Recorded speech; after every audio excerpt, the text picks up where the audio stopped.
Hi, I'm here with David Williams. David was the CEO of Merkle. He's been a very successful businessman. I'll let him tell the story of Merkle. And he actually bought the company at a young age when it was a small, unknown company and grew it tremendously. And I worked for David for 5 years. And from my perspective, it was not so much about, oh, we're going to make all this money. It was about doing something wonderful, building something out, creating something. And unlike the serial entrepreneurs that, you might hear of that go out there and say, "Oh, I want to build something and flip it."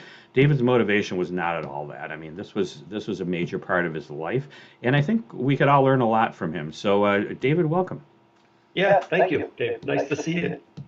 I'd like you to give a little bit of an introduction of yourself. Just kind of say who you are in the business sense and give an introduction to what Merkle is and what it was.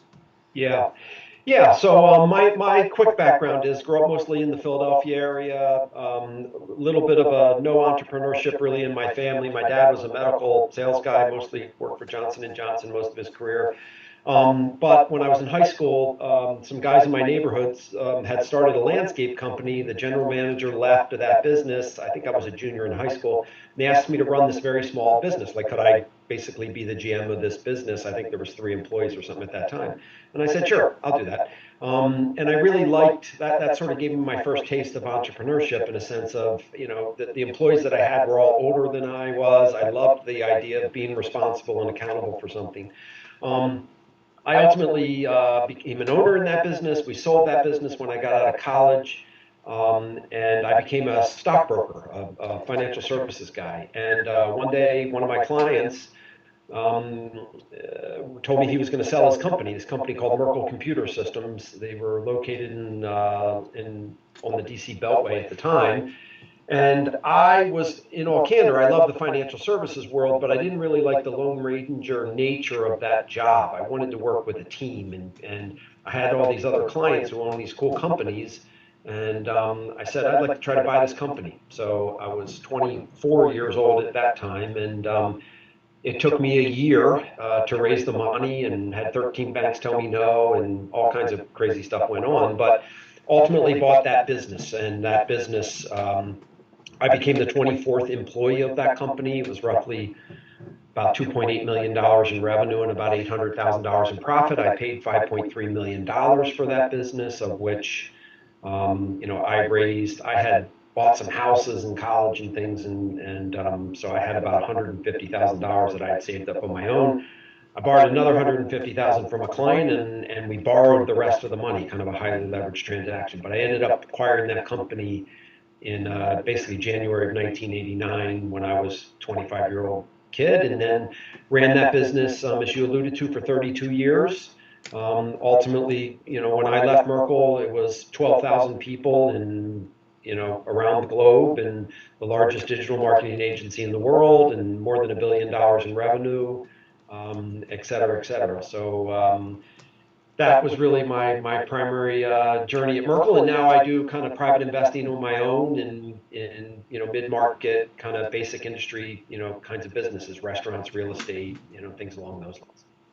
So how did you have the patience to, you said you went to 13 banks or something like that and say, "Hey, loan me, well, whatever portion of 5 million you needed." That takes a lot of wherewithal to not say after about 5 or 6, "Okay, I give up." Yeah, I know it's a good question. I mean, in some ways, I was sort of young and naive, to be honest with you. So, the reality of it is when you're 24 years old, you really have nothing to lose. So I just didn't really have anything to lose. I was still doing my day job. And then ultimately, I quit my day job. So that was probably the risk point. The whole process started in January of that year. And by July, I said, if this is going to happen, I've got to work on this deal full time. So I quit my day job. I actually moved to Maryland. I was in Philadelphia at the time to be closer to the company, and just started working on it full time. And I just always had a little bit of self-assuredness to say, I don't know, why not me? Like, why not me? People do this. It's possible. Every time I talked to a bank, I got smarter. And the reality of it is the guy that was selling me the business, his name was Harvey Blanton, was also very supportive. Like he was a fighter pilot in the Air Force, and he was used to teaching. He wanted to teach a 24-year-old kid how to run this company versus selling it to some 50-year-old, peer of his or something. So some of those things kind of I was lucky about and just kind of lined up, and others, just kind of perseverance and determination. It's I'm saying with I have 5 kids, and my saying with the kids is do the work. Like 15 minutes a day matters, that kind of thing. And I just have had that orientation my whole life. Now, when you started growing the business, my impression is that, like with Harvey, I think you said you were the 24th employee. He probably pretty much knew what everybody did. I mean, by the time I came to Merkel, it was about 200 people. I mean, you didn't want to know what everybody did. You were big picture focused. Were you that way from the start, or did you develop it? No, I developed it a little bit. I mean, the honest truth is the first, 3 to 5 years was me, I'd never been a CEO of anything. So, and I didn't even know the industry.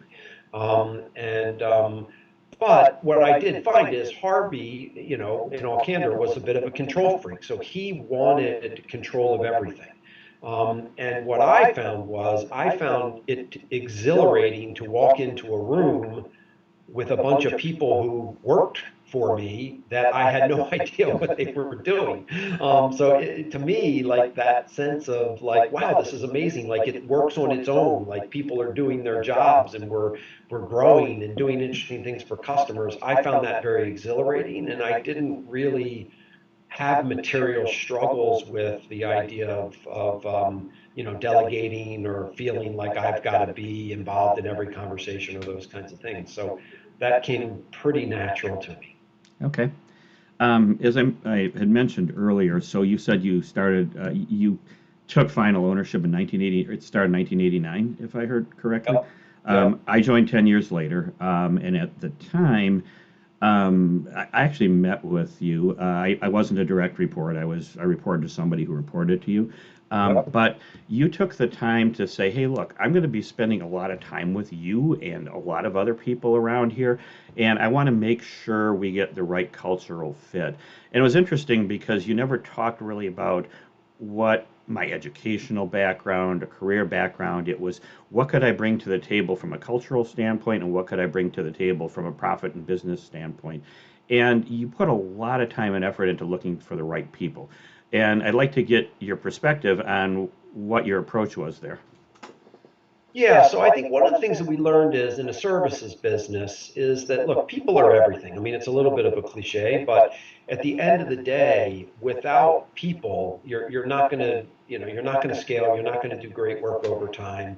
And so then the question is, what kind of people? So, and as you said, Dave, culture became obvious to me that building a culture that people felt like they belonged in and felt comfortable in to be themselves and kind of be their best selves became, a really, really important foundation for us. And ultimately, my view became, I think culture is really in any company. I don't care what the company is, Apple, Amazon, Dell, I don't care what company you name. Culture really is the only form of competitive advantage. And I think, again, my humble opinion is, 99% of CEOs don't really completely understand that statement. Um, at the end of the day, what we cared about was, and we cared deeply about two things, which was how do we be the employer of choice? So in other words, how do we have a great environment that people can showcase their skills and develop their careers and grow and learn and do the things they want to do? And second, how do we be a market leader in whatever space we choose to compete in? And what I learned pretty quickly was those at my level and the level of the executive team, those are really the only two things that matter. So we spent a lot of time, thousands and thousands and thousands of hours working on those things, learning about those things. I'm a ferocious reader. My guess is I've read 25,000 business books in my life. And I did it for that purpose. How do I learn? How do I grow? How do I develop, et cetera? Yeah, and that's a good point. You said it obliquely, but the culture really starts with you as the CEO or any place, but it needs to be internalized by everybody, right? Yes. Yeah. And I think culture, I think culture really has a couple of dimensions. Primarily, culture is formed through values and beliefs. Values you tend to hire for, in other words, what do you value in people? And beliefs you tend to train, because people generally, in a lot of cases, especially a young person coming out of college, to be blunt, they don't know what they believe yet. So we sort of, but if, the truth is values, meaning you're either generally curious or you're not, meaning there's just certain fundamental things in people that if those things are important to you, curiosity was important to us, we tried to figure out whether somebody was curious. But, a belief that business is personal, was something that when we used those words, a lot of people said, I don't even really understand what you mean by that. So we had to teach people what we meant by certain beliefs that we held dear to us that really then shaped behaviors, which ultimately is, in my opinion, the definition of culture. How people behave is the culture of a company. Every company has a culture. The reality of it is a lot of cultures aren't very purposeful, and we wanted to have a very purposeful culture. Yeah, and there were some things that, I mean, you would have, I don't know the periodicity, maybe monthly meetings with a lot of the company. You talk about these things, but you had several things you talk about, things I remember, and I don't know how well these stayed throughout, but just knowing you, I suspect they did. You wanted to say like things like have a true North Star or Yep. clarity over certainty. And those are things I think really made Merkel successful, and they're things that changed my career and that I took with me when I left and went to Nielsen. Can you talk about some of that? Talk about the North Star, talk about clarity over certainty, maybe other things that I don't remember off the top of my head that were sub pieces to what you just talked about, if you will. Yeah, absolutely. So I think, one of the ways, so first of all, I do think you have to have a North Star in a company, and it's got to be authentic. And I think, around the time you joined, Dave, I mean, we were a very, very, very small player in a very large industry. So, the idea that someday we could say to ourselves, hey, look, we're, I don't know, we've got 50 people or something, and we're $5 million. Like, how are we going to compete against these? In those days, our competitors were mostly publicly traded businesses. So the North Star became, back to my point, look, we're going to be a great company, and great companies do two things really well. They create great environments for people, and they create market leading capabilities. That's what we're going to do. And my view as a young person was, look, I'm probably going to spend my whole life trying to figure out how to do this. So I don't need to do it by next Thursday. I mean, I'm not, this is a long-term journey for me. And I expected to build a big, sizable business. We set a goal of building $1 billion company pretty early on, and that was our North Star. But the North Star wasn't really about the money of the $1 billion business. It was the only way. First of all, 99.9% of companies in America don't make it to $1 billion. So fundamentally, my view was we're setting out to do something that's virtually impossible. So we better have a big appetite for learning and development and determination and all the things that go along with that if we have any chance of succeeding over a period of time. The good news is we didn't have a defined period of time. Um, and then, as you mentioned, I think one of the ways to see culture inside company is through language. So I love it when I've had the wonderful opportunity to visit hundreds and hundreds of companies through my career. And one thing I love is when they start to use their own language. Sometimes it's acronyms, but more often it's these little sayings that you start to pick up on, like clarity over certainty. So, for us, what that meant was, as of this moment, at this point in time, I want to be absolutely crystal clear what we're trying to do. And what we meant by not clarity over certainty is I have no idea whether it's going to work. I have no idea whether we're right. All I know is I don't want to debate it anymore. And we're going to be clear this is the direction we're going to take as a business. And what I know is if we learn something tomorrow that changes that trajectory, we'll change. But until we learn something that'll suggest this isn't going to work, this is what we're doing. We had another saying, we had 30 or 40 of these sayings. Another was like principles over rules. We didn't like a lot of rules. We didn't like bureaucracy. It was like, rules get built in companies because they're trying to protect themselves from the, 1% of people who do stupid shit versus the 99% of people that don't. So we didn't want to build a company like that. Um, Feedback's a birthright, which is, every employee should and is entitled to understand where they stand. Am I doing a good job? Am I valued? What are my strengths? What are my weaknesses? What's my development path? Spend, our money like it's yours. So we didn't have expense policies. It was like, I don't know, do you stay in a Four Seasons hotel every time you travel? If you don't, then don't stay in a Four Seasons hotel. Like, you know what I mean? So it was like we had all this language that got built over time that was fundamentally a reflection of my beliefs that we took on as an organization, and it created a lot of consistency and continuity that became very, very valuable to us over time. Yeah, the principles over rules. I remember the story about people could bring dogs to work, and you could share as well. The dog did its thing in the front. Yeah. I don't know where it was, front of the building by the restaurant area or whatever. And all of a sudden, oh, you can't bring dogs to work. You can't bring dogs to work. He's like, nah, just use common sense. Yeah, yeah, clean up after your dog, or don't let it crap in the lobby. So yeah, it's a good example. Yeah, actually, another one I really liked is guardrails versus speed bumps. I think it was a big reason. I mean, the revenue tripled in the 5 years that I worked there, and we definitely had to careen a couple times, so to speak, if you use that. So talk about that a little bit. Yeah, I mean, just fundamentally, what we're trying to represent with that statement was, look, there are certain things that can kill a company. You can't run out of cash. You have to be profitable.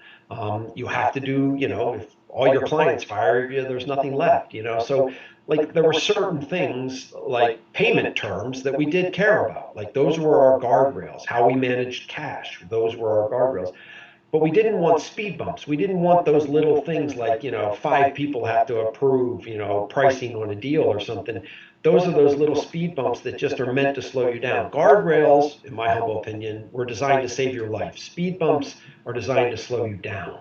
So, of course, we had things that were designed so, the company wasn't at risk, but, how do we have a nice clean road to drive on, so to speak, in the metaphor that, doesn't slow people down from getting their job done or doing great work for a colleague or doing great work for a customer, whatever it might mean.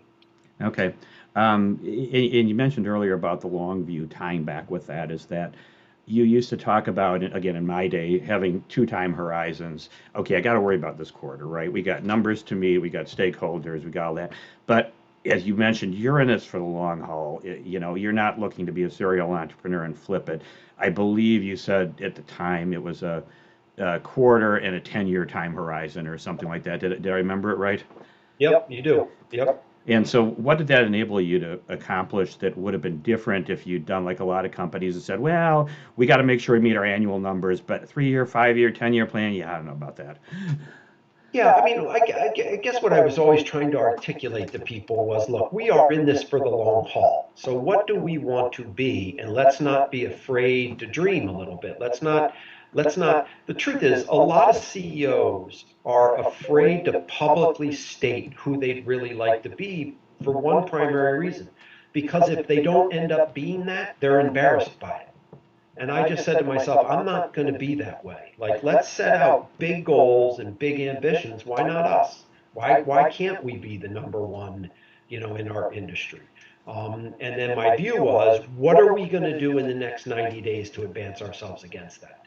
And we also had a saying, Dave, I know you would remember, see reality for what it is. So I think we were very honest intellectually and self-reflective with ourselves to say, did we make progress here?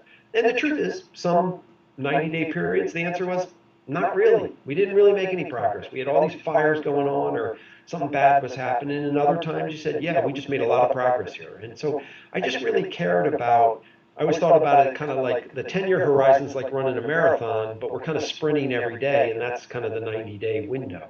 And it doesn't mean we didn't plan, and think 2 to 3 years, sort of the midterm, but I found it most impactful to say, what are we, sense of priority, what are we going to get done in the short term against a very long-term vision that lets you sort of relax a little bit with it.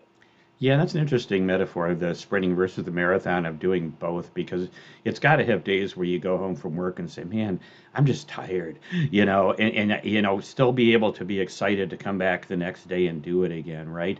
And I'm sure that doesn't happen a majority of the time, but enough times where you have to step back and keep that philosophy, right? Yeah, for sure. I mean, there's many evenings when I went home defeated, um, to be blunt, but the truth is, never in my life did I wake up in the morning and wasn't excited to go to work. It Yeah. just never happened to me. Um, and, that's what kept me going. Yeah, and I'm back to, again, given I started at Merkel almost, in, 1999, 2000 era, is a lot of the competitors to Merkel at the time aren't in business anymore. Yeah. And I look at it and I say, okay, Merkel grew from, 5 million to a billion in revenue in a 30-year period to round the numbers that you gave us. Yeah. And it's like you had to evolve. I mean, I came in and, I might call it Merkel 2.0 in today's logic, but I've talked to people since I've left, and there's been other evolutions. In 2007, 2008, somewhere around there after I left, there was a big switch. I mean, you were heavily direct mail oriented. You owned a direct mail shop. A lot of the revenue came from that. But I know you shifted focus to get into digital, which had to be huge, but also a big shakeup. Tell me about this evolution when the external environment changed. You got on top of it, and a lot of companies couldn't. I'll give you an example. Like I teach with a guy who worked at Nokia, and when the iPhone came out, Nokia was like, wait a minute, we're struggling to sell our phones for $150. They keep wanting us to lower prices. This thing's Yeah. going out for 1,000. No way. We're going to be Yeah. the Walmart of phones, and they'll be, I don't know, Neiman Marcus, right? And it didn't Yep. turn out that way. Yep. So give me your view there. Yeah, look, I think it's a really good question, and I think there's a material amount of, things that support it. But generally speaking, I think most companies they sort of play not to lose versus play to win. They get too focused on protecting the core. And I think one of the things that I think Merkel did well was we were a very point of view driven business. So we always had a point of view on the market opportunity for customers. So we didn't wait for customers to say, hey, I have this problem. Now, of course, they did from time to time, but for the most part, we were bouncing our ideas off of customers saying, look, we see the market like this. Does this resonate with you? Are you having these kinds of challenges? And generally, sometimes clients would say no, but in a lot of cases they said yes, like those are things that are on our mind. So we were very forward looking. And to your point, we went through four major evolutions where the business fundamentally completely changed over really kind of decades. So each one of those evolutions lasted roughly 10 years. And digital is a good example. Like until the financial crisis, direct mail was a $45 billion industry growing like a weed. And the reality of it is the credit card guys were the leaders of that industry, and they all got hit hard in the financial crisis, and that whole industry just stopped growing. And then we could see this digital thing happening. And I remember vividly, I was in my car driving home one night, and I knew we had to pivot. And honestly, I was asking myself first because I have a little bit of a saying like a company stops growing generally because the CEO stops growing. And I remember having a very vivid conversation with myself saying, am I up for this? I've got to go learn this. I can't delegate this. I've got to become an expert in digital marketing. And I candidly didn't know really much about it. And I came out of that ride saying, yeah, I'm going to do it. Like I'm going to go all in here. Like we're going to pivot this company hard. And then we did all kinds of things from there. We brought in our first outside investor. They were from Silicon Valley. They had funded like Netflix and Expedia and Facebook and so it gave us all kinds of access to that sort of digital DNA of the West Coast and et cetera, et cetera. But you are correct in that most of our competitors, 10 years later, the people that were really relevant to us, 80% of them were gone. They just couldn't make the transition. Yeah, and I think that's a great way to put it about protecting the base versus growing. That probably was Nokia's problem, right? Is they were either they or Motorola, I really don't know, were the largest personal cell phone provider at the time. They didn't want to lose that. They didn't want to risk it. My dad worked for Kodak out of Rochester, New York. Same sort Yeah, of thing. Kodak was probably have to be the biggest film. yeah, for Yeah, sure. and yeah, they're not. That's their cash cow. This is their business. They're not going to risk that, and now they're irrelevant if they even exist, right? Yeah. It's true. I mean, I think in the Fortune 500, I think roughly the lifespan of a company in the Fortune 500 right now is 17 years. So, some big, very successful companies that go through these changes, and it's hard. Look at what ESPN's going through today as an example. So, some of these things are actually really hard, but you've got to have a culture and a sort of support mechanism, an investment philosophy, a balance sheet that's strong enough. You've got to be, and a long-term view. If you have a short-term view, you really start to protect because you don't have enough, the time it'll take to pivot, it isn't a timeline that's available to you. So we had a couple advantages in that way. Yeah, and I imagine there were time periods where, like you said, a quarter didn't go well, or periods where you didn't make the money you wanted to, but keeping the long-term view helped you say, okay, that's okay, as Yeah. long as we've got the right. Yeah. Yeah. Yeah, 100%. I mean, we grew every year for 32 years under my leadership.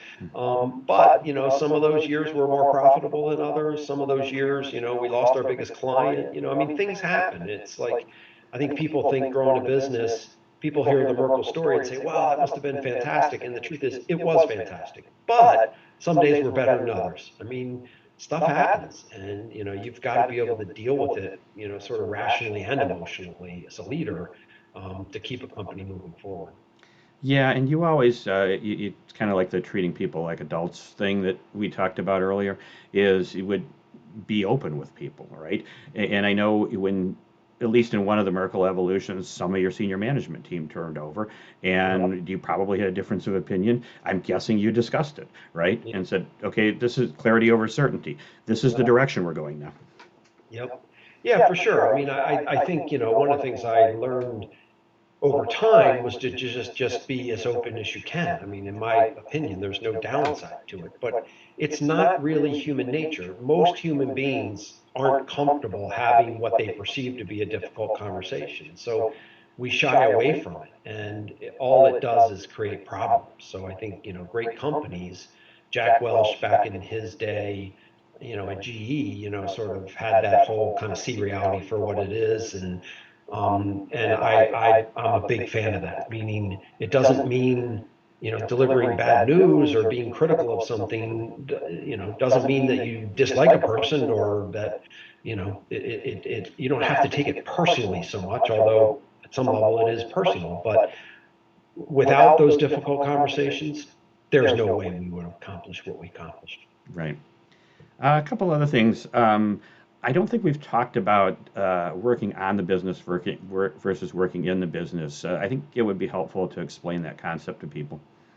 Yeah, I think it's a really good question. So I think, look, when you get out of college, you work in a business. So you get hired into a role, and generally, there's some skill associated with that role, which is, I know how to do accounting, I know how to do marketing, I know how to do, IT or whatever, programming, whatever it might be. But as you move up through an organization and you go generally into a managerial role where now you're accountable for other people, but you're generally accountable for other people who are still delivering specific tasks within an organization. And then when you become a leader, in my opinion, which is a manager of managers, most of what's happening as you're going up through that evolution is you're spending your time in different ways. And most companies, an awful lot of companies, never scale because the leadership organization doesn't understand that the more you move up in that organization, the more time you're going to spend working on the business versus in the business. And what I mean by that is you're working on how the company operates, how you hold each other accountable, what the culture is going to be, what is the strategy, how do we allocate capital, how do we generate the right incentive structures, how do we promote people, how do we hire people, all of those, what a lot of people might think of as soft skills, but those are the real business skills that can be applied to virtually any business. And we got a lot of pushback at Merkle as we were going through that transition because, like, people are like, well, meetings are, I don't want to be in meetings, I want to work on clients. And then my view was, fine, go work on clients, but you can't be on my team then because my team's in meetings. Like, I spent the last, 50% of my career, 95% of my time was in meetings. That was my job. So if you don't want to be in meetings, don't become an executive because that is the job of an executive. And, so I think a lot of people undervalue that. And I think, it's really important to get that distinction right. And there was moments in time, Dave, this would have been probably roughly around your time, but maybe a little earlier than you. But like we went through a period where people are telling me, hey, look, we're too busy. We're too busy to meet. And I'm like, okay, let's meet on Saturdays. We did that for like 5 or 6 years. So I mean, there is a certain commitment and dedication and consequence of building a company like we built, and it wasn't without its its downfalls, which is we spent a lot of Saturdays at work, not home with the kids.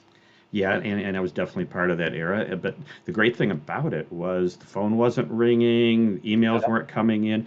You could focus on the big picture as opposed to the client, Yeah, daily needs. yeah, for sure, absolutely.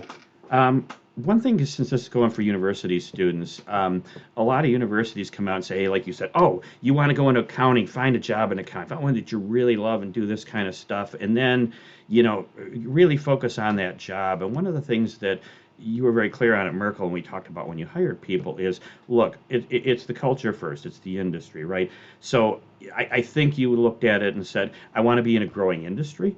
I want to be in a leadership company within there. And then let's worry about the role after that. Because would you rather be with Apple, when they develop the iPhone and say, okay, you may have just switched your engineering role from the iPod to the iPhone, but you're with Apple? Or would you Yep. rather have been at Nokia and say, but I'm still working on the cell phone, right? So Yeah, talk that through. yeah, it's a great example, actually. Look, I mean, I mentioned earlier I have 5 kids, so I have 4 kids in the workforce now, and look, I think it's hard. I think it's actually hard to figure out what you want to do. I am one of those examples where, for me, I've never really worked a day in my life. Like the word work, I think most people associated the word work with effort and in a large degree, negativity. I don't want to work. I don't want to have to do the work. I don't want to go to work. Where I associate work with excitement, energy, development, fun, those kinds of things. So I think first and foremost, I think everybody should have their own definition of being happy, but like find your happiness. So there's all kinds of subtleties embedded in that. Like, if I wanted an environment where all my friends were going to be at work. Like I wanted to be energized to go to this interesting place, learn interesting things, challenge myself, build something that meant something to thousands of people, and candidly have the financial rewards associated with that. But that's not for everybody. Um, but I would encourage people to what I see is, to the point you made, is people generally don't understand. You have generally this window as a young person to kind of figure out what you want to be able to do. And what I would encourage people to do is try things. But at the end of the day, to your point, people get focused on, hey, look, I went to school for accounting, so I'm going to go be an accountant. But, to your point, would it have been more fun to be an accountant at Google over the last 20 years or the Chicago Tribune over the last 20 years?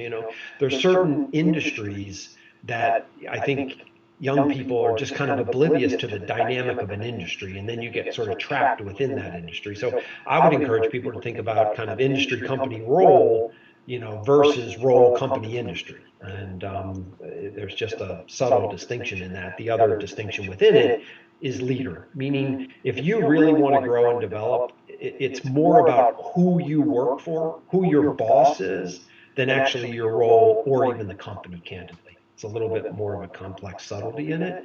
Um, but my view is if you want to, develop a real career, find the right company and take any role would be my counsel.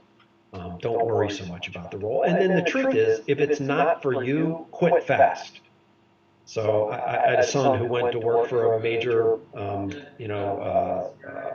consulting firm in New York City, and he was a year out of undergrad, and I'm talking to him one day, and he just kind of blurts out, like, this just isn't for me. Like, I don't want to do this for the rest of my life. And this was like a Wednesday.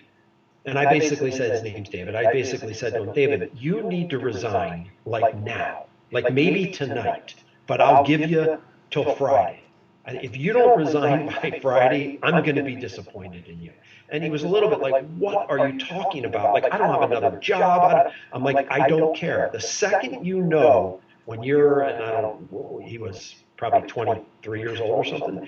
You're a 23-year-old and you know this isn't what you want to do, get out as fast as you can, because you're just missing the opportunity to learn about the thing you may want to do.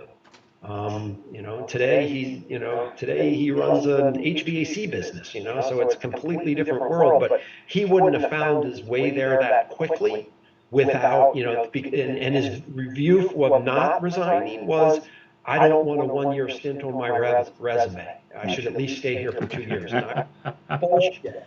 Like, who are you trying to impress?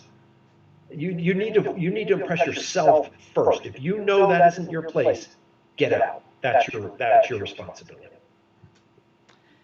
On that note, any other, given this is generally intended for university students, and I'll be making it required viewing with questions from my class, any other advice for university students? Look, I mean, I think that's, I guess my broad advice was, find your happiness and, find your happiness in your career. And, if you want to be the kind of person who, goes to work 9 to 5 and you don't know your colleagues and, you don't really want to go have a beer with them after work, that's actually fine. And there's a lot of companies who want people like that inside their organizations. It's fine. Like, that is their culture. I think if you want to build, a real career within that organization and you want to rise up, through the executive ranks, it's just two different worlds. And I think people don't recognize sort of that quickly enough. They ultimately also maybe aren't intellectually honest with themselves about, what am I really trying to do? Not everybody wants to be the CEO, and that's fine too. You should be whoever you want to be and find the company that matches those values and that culture, because they are out there. I also think, a lot of this stuff you talk about, I think the context of our discussion today is kind of an intro to business course. I think interestingly to me, I see there's a lot of activity at the undergrad level talking about entrepreneurship. Like, how do you start a company? How do you get a company funded? This whole kind of venture capital startup thing. Which mostly gets labored as entrepreneurial. And then the truth is, look, if you want to go be the CEO of Disney, there's a pretty clear defined path there too. It's like, get a good undergrad degree, get out, get some experience, ideally, in a variety of industries, but, ultimately get back to business school, et cetera, et cetera. The journey I'm describing is this idea of acquiring and building something over a long period of time isn't really taught generally at the grad or undergrad level, to be honest. I think it's sort of a gap in the market. But my view is, if there's anything that I've said to anybody this morning that sort of gets you motivated, my last piece of advice would be, suspend your disbelief. You can do it. It can be done. People do it all the time. And look, I was an average student. I'm severely dyslexic. I had all kind. I didn't go to fancy schools. I grew up in a middle class household, and I followed my instincts and was highly determined. But it can be done. And that's one of the main reasons I wanted to talk to you, David, is because of that you, and there's nothing wrong with serial entrepreneurs. It's just my focus here is on that long-term growth and finding something. I mean, you mentioned about the career. So many people, I have a degree in statistics. I teach marketing classes, for Pete's sake. I mean, because I got into the marketing analytics profession early on as it was growing. My entire career has been marketing analytics. And right now I'm doing stuff with connected TVs, and I mean, it just continues. And so you oftentimes, if you stay with your first job for a while, it can define the direction your career goes, as well as like being, I wanted to talk about Merkle because it was so successful. As you said, it wasn't about the money. It was about creating something great that grew and grew and grew. Yep. Yeah, absolutely. Absolutely. And, there's tons of opportunity out there. Like, there's so many interesting ways to earn a living, to develop a career, but ultimately you got to be true in your heart to what you want as a person and an individual. And to the point you made, there's no bad answers. I have nothing against serial entrepreneurs. I just didn't want to be a serial entrepreneur. It's just not my thing. So I think kind of figuring out what your thing is, I actually think is pretty hard. And I think that time in your early 20s is kind of a bit of an intense time if that really is part of your DNA and part of what you're trying to figure out. All right. Well, thank you so much for your time and your wisdom, David. I appreciate taking your time out and answering my questions, and I hope you found this valuable as well. Yeah, it was awesome, Dave. Very good to see you, and thanks for